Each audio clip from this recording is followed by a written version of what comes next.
This is the CC Radio podcast. It was just the most massive thing I've ever seen. To tell you the honest truth, I thought, well, we're the only ones left on this planet. Something's happened. We've missed something here. The fear that went in me when I seen it was just like the feeling. I'd say it was fear, but I've never felt that feeling before in my entire life. It's a weird feeling, like you can't explain it when you don't know. You feel like you're being followed, but you don't know what it is. We had two to our right, another one in front of us, another one to the left, and another one just across the road, shaking the daylights out of the tree. All we get was big red eyes. I remember waking up and looking at the end of the bed, and there was a figure there, almost insect-like, and then I blacked out. Welcome to the show, everyone. You are listening to Believe, Paranormal and UFO Radio. My name is Cade Moyer, and thanks for tuning in. If you've had an encounter, get in touch with me. My email address is believe@ccradio.com.au, or you can message me on Facebook at facebook.com/Believe UFO Radio. If you enjoy this episode, there are a few things you can do to help the show. Firstly, you can go to iTunes and leave us a 5-star rating and review, or you can share the show around social media with your friends and family, and that will help us grow. Tonight I'm joined by a pioneer of the paranormal world. When you think of the paranormal, there's a good chance you think of this gentleman. He is the host of the incredibly popular The Paranormal Podcast and one of my favorite shows, Jim Harold's Campfire. I am, of course, talking about the one and only Jim Harold. Welcome to the show, Jim. Thank you so much for asking me to be on the program, and I'm always very appreciative of our listeners down under and our Australian listeners where we get great support. So I always love to talk to people in Australia. So salute to you for what you do, and thank you for the invitation. It's very kind. It was incredibly exciting to even get a response from you, because I was kind of telling you before we hit record officially here that that you're kind of like the head honcho when it comes to paranormal podcasts, and it's kind of like meeting podcast royalty in the sense, because you've been doing this for the longest time now.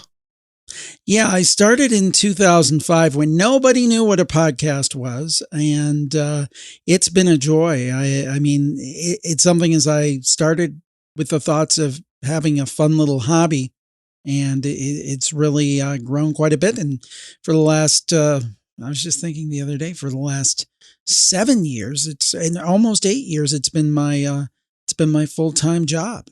That's amazing. It's amazing that you've turned something that was probably a little bit of a hobby of yours into something that you just get up in the morning and you get to do this every day as your job. It's something I'm very envious of. Well, you still have plenty of time. And the thing is that I had podcast for 7 years before I was able to do that.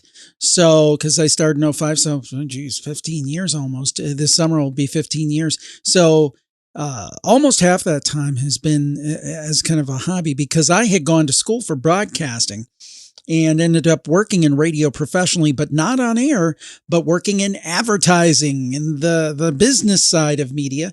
And I heard about this thing called podcasting and heard people were doing it in their house, and I said, you know what? I think I'd like to do that. And that's how I started podcasting. Yeah, because, I mean, all the way back then, that would have been a really hard thing to explain to people, that this is a radio show that you download on a device in your hand. Even today, it's hard to tell people. Yeah, it was so inconvenient. You had to, podcast when I started had just come out on iTunes. So they've been there a couple months. And I'd say, well, you've got to have an iPod and you got to connect it and you got to listen. Now you can listen straight on your computer. You can go to my website and listen. But if you want to take it with you, you got to take your iPod and connect it to your computer and do this and do that. And it was just like, people were like, a pod, what? But, the smartphones came around and everything changed. Yeah, that just made the whole process a lot easier. And, it's still a little bit tricky to get across to some people today what a podcast really is. So I can only imagine the struggle that you really did have all the way back then. Yeah, it was fun trying to explain to people, and especially when I told people in 2012, hey, I'm going to try this full time. I kind of got the radio station I worked at, people I knew, I got some funny looks, but but now all the radio people are trying to get into podcasting. And for me, it was great because I've been a frustrated broadcaster. I'd gone to school for broadcasting, but I ended up working on the business side. And then, and I think you might want to know this, the reason I chose the paranormal is because I legitimately had a love of the paranormal since I was a little kid. When I was a little kid, very small, there was this TV show in the States, and it was called In Search Of with Leonard Nimoy. Oh, yes, I know this. Yeah. And I watched that religiously when I was a kid. I loved that show. And I continued to follow similar type shows that came out in later years, and shows like Unsolved Mysteries, which had some paranormal stuff in it. And then there's a famous radio show here in the States called Coast to Coast AM, and Art Bell was the host of that. And I listened to that for years. So it just, when I decided I wanted a podcast, I said, I got to do something I'm really interested in, that I really personally care about. And for me, number one was the paranormal, and it just it all mysteriously fell together. Yeah, because that actually just scratches off one of the questions that I was going to ask you, is how you got into it. And I guess being one of the first people to dip your toe into the world of this, you could really feature anything that you wanted, anything that you could class as paranormal. You could create the content yourself, essentially. Well, yeah. And the other thing is that, see, I think now in 2020, when people say paranormal, unfortunately, I think, at least for me, I think it's unfortunate. People think, he talks about ghosts. Yeah. Yeah. We talk about ghosts and UFOs and cryptids and stuff that's just plain old weird. You know, there's a lot of stuff that I think falls, to me, in the paranormal, and I think traditionally fell into the paranormal, but now people are like, it's just ghosts. But it's so much more. It's so much more. It really is, because it's really so diverse, and everyone's encounters are always so unique and so different. And that's what I really love about the paranormal, is that you could have two people who have the same encounter, but they both encounter it in a different way. The way they perceive it is always different, which I think is fantastic. Yeah, my campfire show I've been doing since 2009. There's hundreds of episodes and thousands of stories now by this time. And the thing is that, you know, every week when I record that, I'm like, I've heard it all. I'm not going to hear anything new. And then guess what? Somebody calls in and they just tell me something remarkable, something I could never imagine. So yeah, it's really amazing. There's such a wide breadth of material. You're never going to run out of stories, because almost everybody, even the skeptics, the skeptics will say, well, I don't believe in that stuff. Now, let me tell you about this one time. I think almost everybody, if they tell the truth, has a story that just doesn't quite make sense if you look at things from just the kind of traditional mainstream scientific view. Everyone has one of those stories, I think. Yeah, absolutely. And if you don't, you're interested to hear what someone had. And that's the great thing about the paranormal, is that you don't have to be a full-on believer. You can be skeptical as hell. But yeah, if there's one thing that just intrigues you that little bit, and it makes you think, well, what if that actually did happen? I mean, what a world that opens up. Yeah, exactly. And that's the thing is, sometimes I'll explain to people that I don't necessarily, for example, UFOs. I believe there's something going on in our skies. Does that mean that I believe in each and every UFO video I see online? No. There's a lot of fakes. There's a lot of people just, taking pictures of drones and thinking that it's, little green men.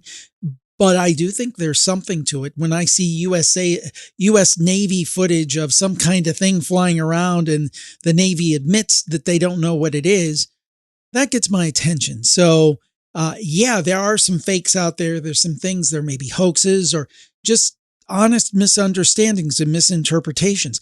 But that doesn't mean that there aren't some real legitimate stories out there. And that's exactly it. I have friends of mine who ask me, okay, surely you can't believe everyone that comes on the show who says they've seen A, B, or C. And my response to them is always, well, it's not my position to say what they've encountered is real or not. They're the one who had the encounter, not me. That's right. That's And almost exactly my thought on it. Yeah. And I will say there's been a time or two, and sometimes there've been a couple I haven't aired where I thought somebody was just pulling my leg or whatever. But for the most part, I believe that the people who call in and say, I saw something, I experienced something, this happened to me, they're being honest with their interpretation of what they saw. yeah, absolutely. And I think that's the best mindset to have when you talk to anyone who's had an encounter, because I find it really is almost insulting to the person who's had the encounter to say, well, I don't believe that happened to you because it didn't happen to me. Right. Well, the thing that, I don't think there's anything wrong with being skeptical. I think that there's a good to be had by being skeptical to a point. But what I don't like is when, let's say I'll use UFOs because they're easy to do. And somebody will have a UFO case that really seems to have some legs to it. And then, on television, we'll see this. They'll bring on the debunker, and the debunker will say, well, usually, this and usually that, but they won't speak to that specific case. They'll just throw these blanket objections. So I think that if everyone keeps an open mind, not so open your brains fall out, but an open mind, I think that's a great place to come from. It really is. It really is. And that kind of leads me to a question for you there, Jim, is have you actually had any encounters of your own? I've not had full-blown ghosts or anything like that. I have had eerie synchronicities. And I do believe different people experience the supernatural in different ways. And I guess for me, I think I'm a synchronicity person. And one of my favorite stories happened to me a couple of years ago. And I've told this on the show, maybe you've heard it. I was on a paranormal cruise. And I was there with Micah Hanks, who is a UFO expert, and with the late, great Rosemary Ellen Guiley, who passed away last year, who wrote many, many books and did a lot of paranormal research. And this was a day at sea where we were giving talks in the conference room of the cruise ship in their business area. So anyway, I had a little bit of a cold. So in between sessions, I was going to go out and get some coffee, walk over to the cafe in the kind of the central area there and grab a coffee. You had to walk through the casino to get there. And one of our attendees, one of the people who had paid to come and be a part of the group, was playing a crane machine that got cash. It had a little claw that came down and picked up money. And anyway, I thought to myself, oh my goodness, I wish my uncle were here. He would love this. This would be such a cool thing. Now, my uncle had passed a few years earlier. This uncle was like a second dad to me. I mean, I was just as close to him as I was my dad.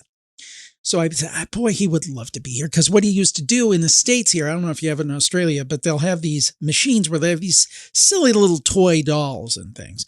And you could play this game and take the claw down and pick these up. I thought he would love this because it's not for these little dolls. It's for like money. He wouldn't win, but he'd love the sport of it. So anyway, I was thinking very intentionally on him. A woman walks up next to this guy and she cups her hand to her mouth and she says, John,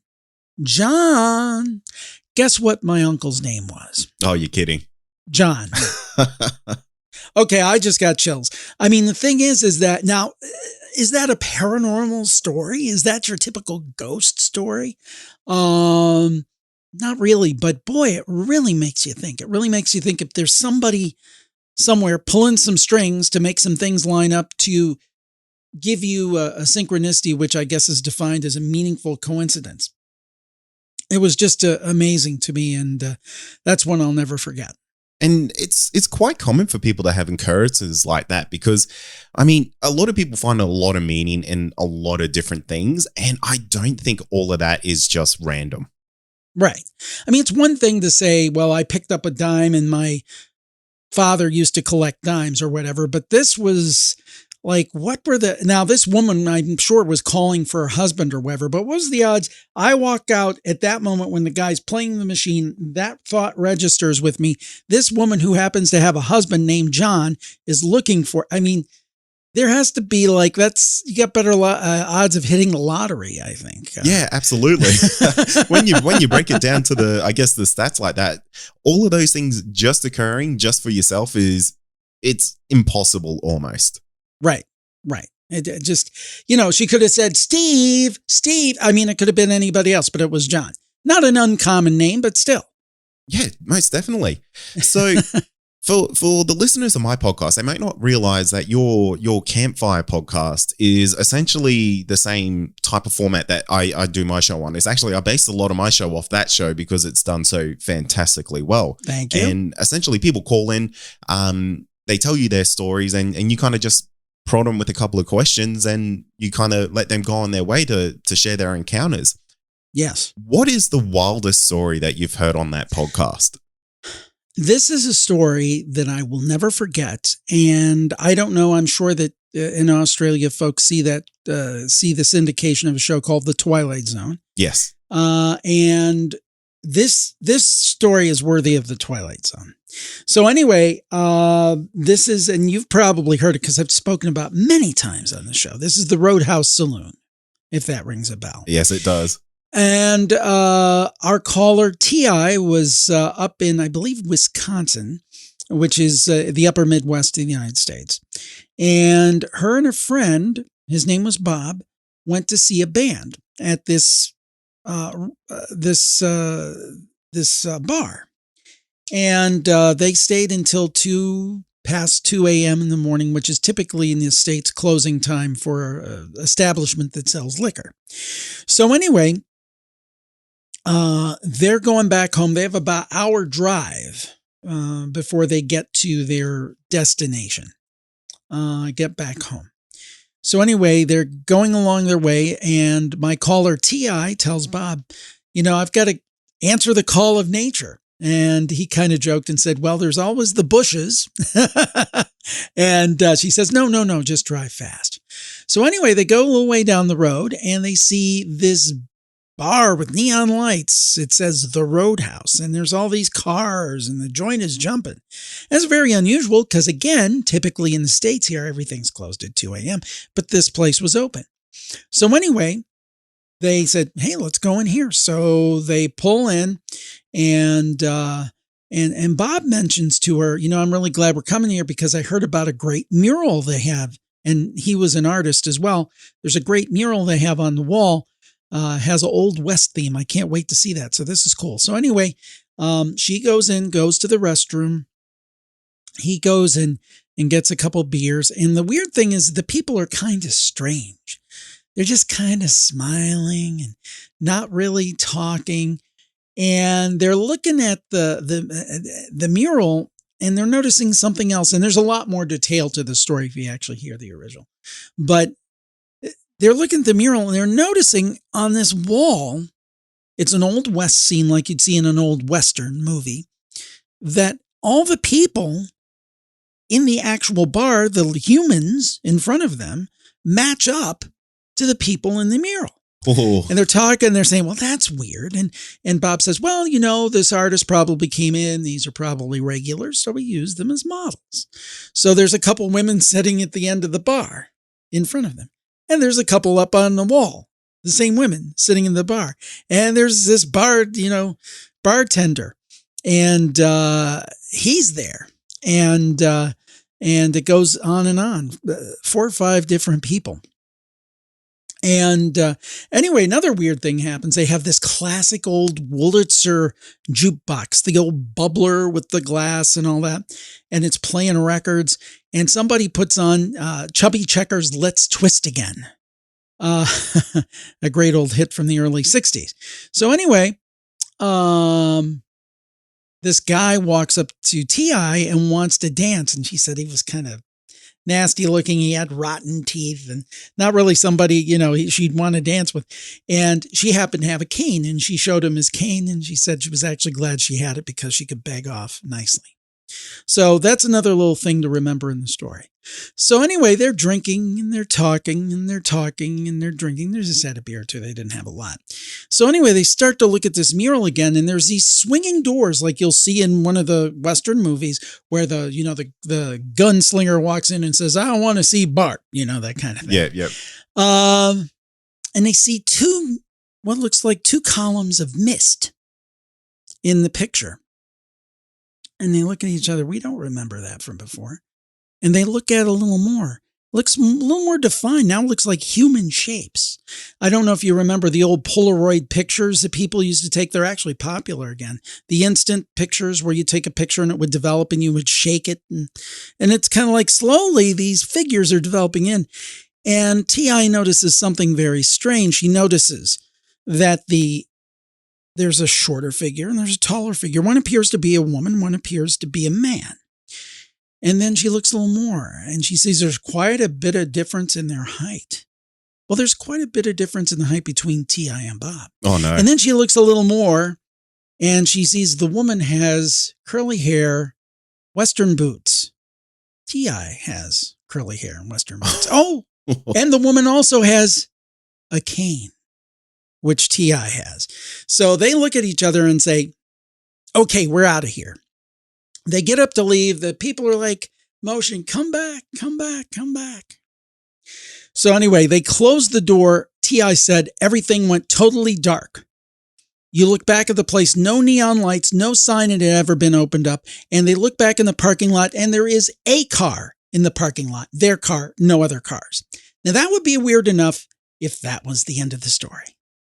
T.I. is much more brave than I am. So she came back. She came back a couple days later with a friend. Granted, she didn't wait until 3 o'clock in the morning. She went like at 7 or 8 or something. And she walks in. She notices there's a jukebox. But it's a modern jukebox and it only has CDs. And there's no chubby checker. Oh, wow. And then she talks to the bartender as a woman. Said, oh, who was that bartender that was in here? That good looking guy, you know? I was in here a couple nights ago and she said, I'm sorry, ma'am. The only 2 bartenders who work here are me and my elderly father. You're kidding. And then she said, you know what? I think I'll leave now. And that's the story of the Roadhouse Saloon. And guess what? Okay, this really tops it. Listeners have gone. The Roadhouse is a real place. And they have taken pictures and there is a mural. Is there really? There is. Wow, that's incredible. There is an Old West mural. Geez, that really makes you want to ask a lot of questions. It's kind of like, what did they step into a time slip? Did they step into a portal? An alternate reality? Yeah. Another track in the multiverse? I don't know. I mean, it's one of the best. It's one of the best stories ever. And I've had occasion to speak to T.I. multiple times. And she's never changed her story. It's always very sincere. That's incredible. And it really makes you wonder what was going on because they had the gentleman whose teeth was all rotting. And is that a precursor? Was that an actual dead body? Is that something coming to life? Yeah, I never thought about it that way. But it the thing is that it's like, again, T.I., as I understand it, I believe she's an educator. I mean, this is not, this is a very respectable person. And again, I've gotten to talk to her at length on multiple occasions, some that have not been on air. And she just strikes me as incredibly sincere, as do most of my callers. I'll tell you another quick story that's a little more modern if you have a minute. Yeah, of course, mate. This one goes out to California, near Los Angeles. And this is probably last year, I think, maybe early last year this story came. This one really stuck with me. Not quite as wild, but still pretty wild. So this gentleman, he goes to an estate sale where they're selling, so where somebody's passed, they're selling their furniture and things. And he sees these different things he would like, but they're marked up too high. And he says, I love the stuff here, but I just can't afford it. So anyway, he does leave his information with this woman in case she, changes her mind on some of the prices or whatever. So a couple days go by and it's like the last day of the estate sale. And the woman calls him and says, I really like you. I like your attitude. There's some people here. They're not being very respectful. Why don't you come down and we'll see what we can put together for you. So he buys some items and I think she almost throws in, she says, I want you to take this mirror. And he had no intention of buying the mirror. It's an antique mirror. And she said, no, I really feel this needs to be with you. So I think she almost threw it in. So he brings it back home. And then all of a sudden he'll notice it's up in his upstairs bedroom and he'll be hearing like people walking upstairs for no reason. This goes on for a while. One morning he's sleeping in the room where the mirror is, and he wakes up and he looks, and there are people in kind of old time clothing standing in the room. And there's this one figure in front of him. And he kind of rubs his eyes. He thinks he's dreaming. He's like, well, what are you doing here? And this one guy walks up to him and he says, we came with the mirror. And then he says, we like to dance. We didn't get to finish our last dance. And that's where you come in. Oh, no way. And it's a longer creepy story where they have paranormal researchers come in and they find some things and some EVP and things. But that was kind of the highlight of the story. But I do wonder, that's something I've always been curious about, is physical attachment to objects. Because I don't know if you've ever had this experience, but I have, for example, a pocket knife that was given to me by my grandfather, who died, gosh, I'm dating myself here, 40 years ago. But I was very small when he gave it to me, but I was really, but still. And the thing is that when I touch that knife, it's almost like I feel his spirit. Now, that might be totally psychological, but I do wonder when things have attachments or an essence of a person. I really wonder about that, and I think there really might be something to that. I think so too, because I've had a fair few paranormal investigators on the show, and one thing that is really brought up a lot is the case that things can hold on to energy. Because, I mean, that's just a scientific fact in itself, that everything kind of has energy, otherwise it wouldn't exist. And the fact that an energy can attach itself to, something like a pocket knife, I don't think is anything out of the realms of possibility. And if it starts to bring back those memories like that, I think that's a really fantastic thing. Yeah, I do too. I think it's very cool. So, I just, I think it's an incredibly mysterious world we live in. And I think of Plato's allegory of the cave, where we're like these prisoners who are, I'm not saying we're on a prison planet or anything, but I'm saying we're kind of like chained to a wall, and we're seeing reflections on a wall of a fire, and we're trying to interpret what's outside the cave. I think we have a very narrow window on what's really going on with everything. So the explanation for all this stuff, it could be so different than what we think it is, that, I mean, some of this stuff is just mind-bending. If you look at things like retrocausality, the idea, what is this? I can't even, there's a scientific theory, or there's an idea that maybe when you think about something, you can impact what happened in the past. I mean, that's really yeah. Look that up, retrocausality. But there's so many possibilities.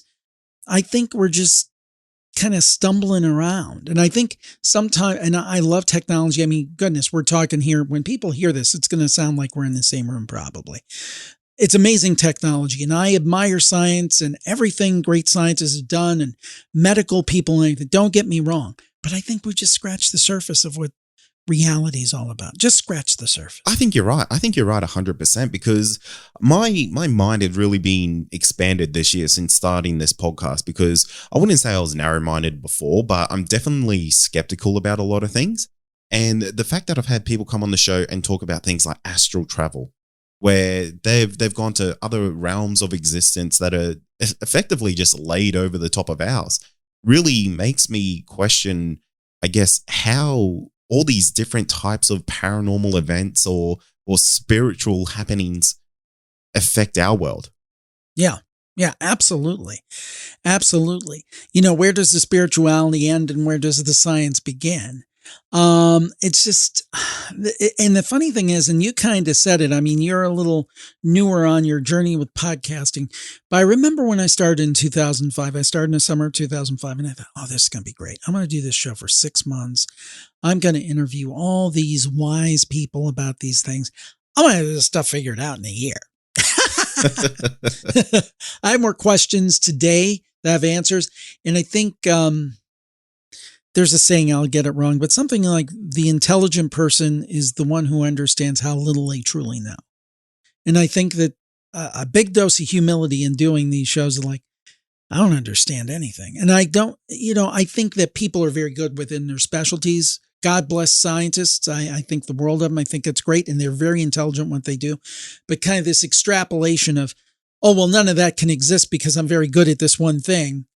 I think that's a little wrong-headed. It's kind of the flip side of people who are and I'm not against religion at all, but people who are super duper religious and think they know all the answers about everything. I think you can get the same thing with scientific people. They think because they know some answers in a very specific field and they're very good in it, that, everything has to fall according to Hoyle. Absolutely. And that's everyone's personal point of view, really, isn't it, when it comes down to something like that? Because it's all about having a faith in, I guess, someone else's story. And if you don't have faith in what they're saying, or you don't believe them, there's no convincing you at all. Right. Yeah. What's the saying? It couldn't have happened because it's not possible. It's like, who are you to say it's not possible? Exactly. Has there been, because the Paranormal podcast, that's quite different to the campfire show that you do. It's also similar in a lot of ways. But you do get a lot of professionals on the Paranormal podcast. Has anyone that's been on there changed the way that you think about, say, for example, ghosts or Sasquatch or something like that? I think just in general, kind of what you said, they've expanded my mind. I mean, in 2005, I had a pretty good idea of what I thought was going on in each category, right?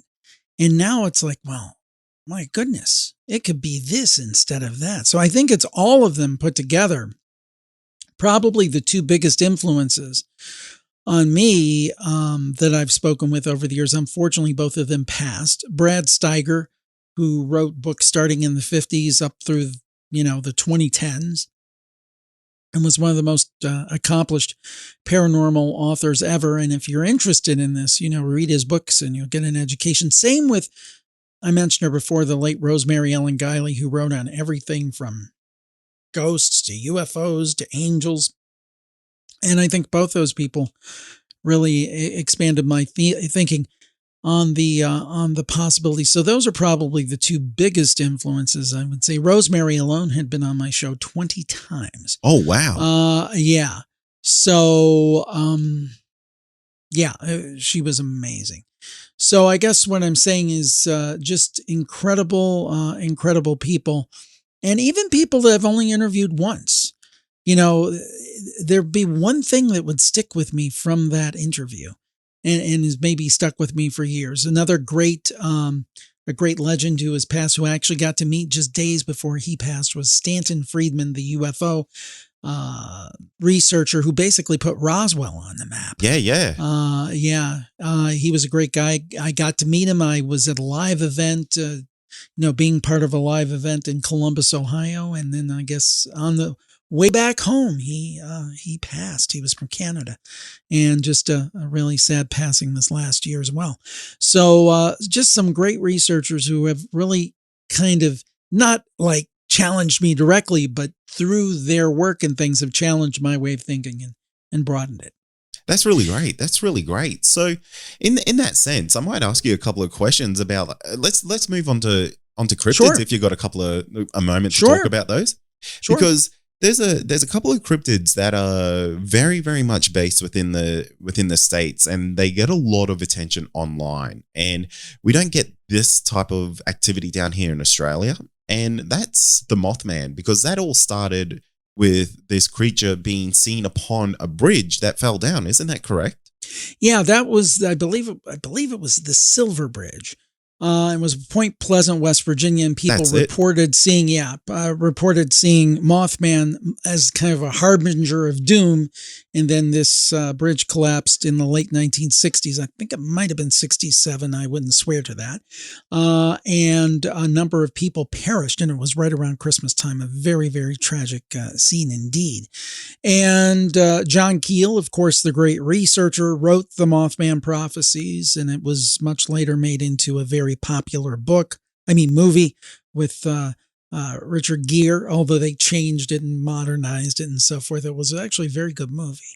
And the thing about Mothman is that, and I don't know if you know this, you probably do, there's been a lot of, I've had different people on my shows who have different opinions, some very much that this is legitimate, some people who question it somewhat, but there's been a lot of Mothman sightings in the Chicago area. Yeah. Over the last year or two. We've had Lon Strickler on the show, who has been kind of the cataloger of that. And then we had somebody else on the show who said, no, I'm not so sure about these. But it is interesting, and I'll tell you two reasons I find it particularly interesting. One is I have interviewed a couple times now a gentleman by the name of Mike Cleland, and he has done research on owls, like the birds that fly, and coincidence with UFO sightings. Oh, this is a very common thing. Yeah, and they will see owls, and then they will see a UFO. And Mike talks about the possibility of something like a screen memory, that this is maybe thrown up as a memory rather than what they really saw. So that appeals to me there. And here is a personal story. Now, Point Pleasant was in the state of West Virginia. It's a small population state. I'm in Ohio, which is in the American Midwest. It's where I grew up. My parents were originally from West Virginia. And there's a family story that involves something like a Mothman. I'll tell it to you, but it's not quite a Mothman, or at least it wasn't interpreted that way. So my family was from West Virginia, a rural area. They lived up in Ohio when, before I was born. They both came to Ohio to get work. They met up here, and then they would go down every summer to visit my grandparents on both sides, and they lived a little ways from each other. So we'd visit one set of grandparents and then the other. So anyway, they were visiting with I was a baby. And this was 1969 or 1970. 1970. We'll beat that out. Yeah, babe. But anyway, probably about 70, 71, which is not too far from this. We're just talking a few short years. So anyway, they left me with grandma and grandpa, and they went out to what sounds like to me a lover's lane. I don't want to know why. I don't want to know any of it. And my dad is still with us. He's 84. My mom unfortunately passed. Both of them told exactly the same story since I've been, self-aware. Yep. I've heard this story since the 1970s. So anyway, they drove out to this place. They were parked.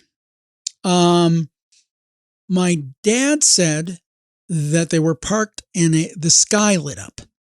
And he said it lit up so brightly that he could read his entire speedometer and clock, analog clock on the car.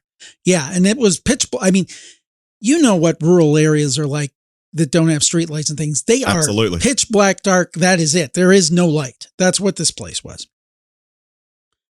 And it lasted, I'm guessing, for 20 or 30 seconds. I don't know. Then he said he turned to his left and now my folks were not into UFOs or the paranormal or supernatural. So they describe things in terms they understand. My dad said he turned to his left, looked out the window, and saw a man with a welding mask, and he held up his hand. Oh, wow. And then I have this recorded. My dad told this story, and I have a recording of it that I played on the show early on. Then this is, I don't know how familiar you are with American cars, but this is the late 1960s era cars, the big, huge boats. The huge ones, yeah. Yeah, 1968 Buick LeSabre. So anyway, he said he peeled out of there and started going really fast. And then my mom said in her West Virginia accent, which she never lost, she said, I looked up on the side of the hill and I saw some of the biggest birds I ever saw in my life, that they had their wings out. So you've got a UFO sighting. You've got a sighting of what might be an alien, the man in the welding mask, and what might be Mothman. What a trifecta. And then they said, well, the next day we expected to see something on television or a newspaper. Never heard anything about it. Oh, that's incredible. That big flash. And again, I probably heard this story first in, probably 5-6 years old. So 1975. They ain't no podcasts in 1975. No, and there's not a lot of pop culture out at that time either to really influence that exactly. type of and they had no thought. reason. And my family had basically 2 paranormal stories, and that was one of them. And the thing was, I had no reason to doubt, because the story from like 1975 or whenever I first heard it up until my mom's passing in 2012, and my dad today will tell exactly the same story, almost 50 years on. It's never changed. Yeah, that tells a lot of truth just behind that, doesn't it? Yeah. The fact that story doesn't change, doesn't waver, the slightest bit really shows that memory has been burnt into the memories. Yeah. So did they have screen memories? Was it a Mothman they saw, or was it like Mike's owls? I don't know. I mean, because they weren't using the terminology maybe that we would use. I mean, I'm quite sure that neither one of them had heard of Mothman. I don't know. That really is. Now, it was a different incredible. part of the state. I will say it's the other end of the state. So it's not like they were right at the Point Pleasant area, but it's the same state. It's the same region. Yeah. Wow. It's quite an unusual encounter. The fact that and I guess we compare it to a modern day type of event where we can kind of point out what these different things may be now, because we have so many other people who talk about these types of things. But right. Like I said earlier, there's nothing to influence those types of memories. Like there's Exactly. nothing in pop culture that they would have seen back then. And I'll tell you, my my dad would watch, when I was a kid, he would watch something like In Search of and that kind of stuff. My mom, no interest whatsoever. Really? None. UFOs, none. No interest. Mothman, schmothman. So it wasn't like you had 2 people who were really super into this or anything. Yeah, wow. So that's incredible. And that's part of your family history. That's amazing. Well, the other thing is there was another great ghost story in the family. And the thing is, I almost wonder if those stories at a very young age with a thing like In Search of kind of engendered and it's so funny too. I've also noticed, I stay in touch on Facebook with a lot of my mates from elementary school, and we don't have a ton in common, but they also all love spooky stuff. Yep. And I just wonder if it's something about the area. I grew up in a very industrial area, and it was kind of dark, and it wasn't it was a very kind of gritty kind of place I grew up in. And I almost wonder if that informed our interest in these kind of things. It's interesting to wonder how you became the person you are with the interests you have. It really is quite interesting. I'll blame my dad. He saw the Flying Dutchman when he was wow. He was a fisherman back in the day, and apparently he saw the Flying Dutchman once. And ever since he told me what that was and explained this is, impending doom type of thing when you're out at sea, I was just absolutely hooked on the paranormal. Sure. And then I was at the age where the X-Files was really, really big, and I was hook, line, and sinker. Yeah. There's so many of us who have those similar touchstones, the TV shows, the family stories, and those kind of things. Definitely. Well, Jim, I want to thank you for coming on the show. It's been an absolute pleasure to talk to you. Have some absolutely fantastic family history there. Yeah, it's kind of cool. It's kind of a neat thing. And I want to thank you. It's been a great privilege to be on the show. I love speaking to new people and new audiences. And if they've not heard the shows, I hope they check them out. They can find them on any of their favorite podcast app, Apple Podcasts, Spotify, it goes on and on. They're on all of them. Jim Harold's Campfire, HAROLD. Jim Harold's Campfire and the Paranormal Podcast, and should be able to find me either way there. And Cade, once again, continued success with your venture, and I really appreciate your reaching out.